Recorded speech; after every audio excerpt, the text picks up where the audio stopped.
Ayat renungan hari ini terdapat di dalam Titus 3 ayat 5.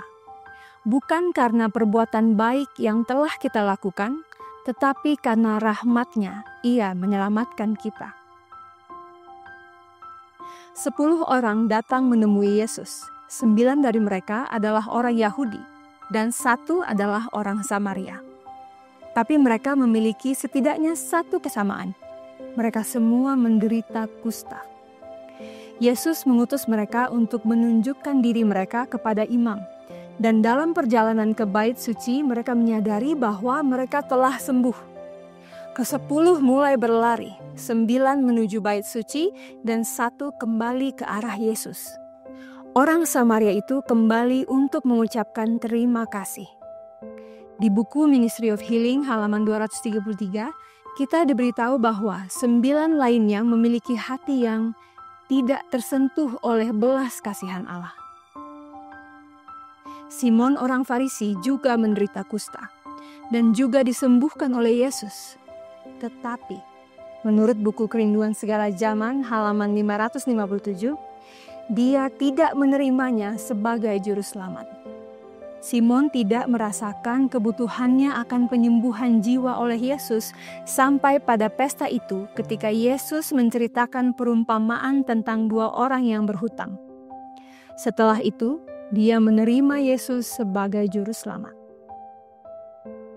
12 murid dikirim sebagai penginjil. Salah satu dari 12 orang itu adalah Yudas. Yesus memberinya kuasa untuk menyembuhkan orang sakit dan mengusir setan.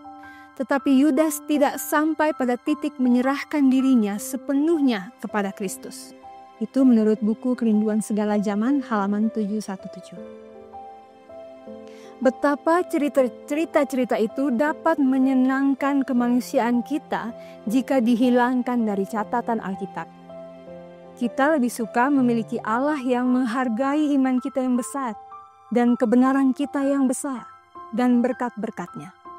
Kita terkadang tidak nyaman dengan Tuhan yang menyebabkan hujan turun atas orang benar dan tidak benar yang kita dapat temui di Matius 5 ayat 45. Tetapi karunia Tuhan kepada kita berasal dari kebaikan-Nya dan keinginannya untuk memberkati kita sesuai dengan kebutuhan kita.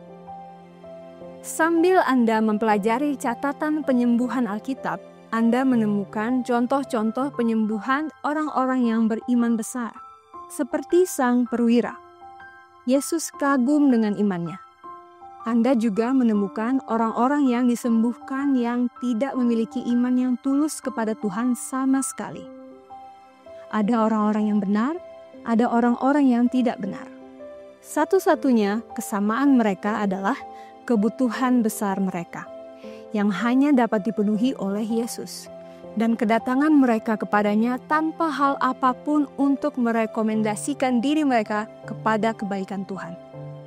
Orang-orang Farisi menyarankan Yesus menyembuhkan sang perwira itu karena perwira itu telah membangun sinagog untuk mereka. Tetapi perwira itu sendiri berkata, "Saya tidak layak." Saat kita mengenal kasih Yesus, kita akan datang kepadanya dengan kebutuhan kita, bukan dengan pengakuan segala jasa dan kehebatan kita. Dan kita percayakan kepada Tuhan untuk menjawab menurut apa yang Ia anggap terbaik.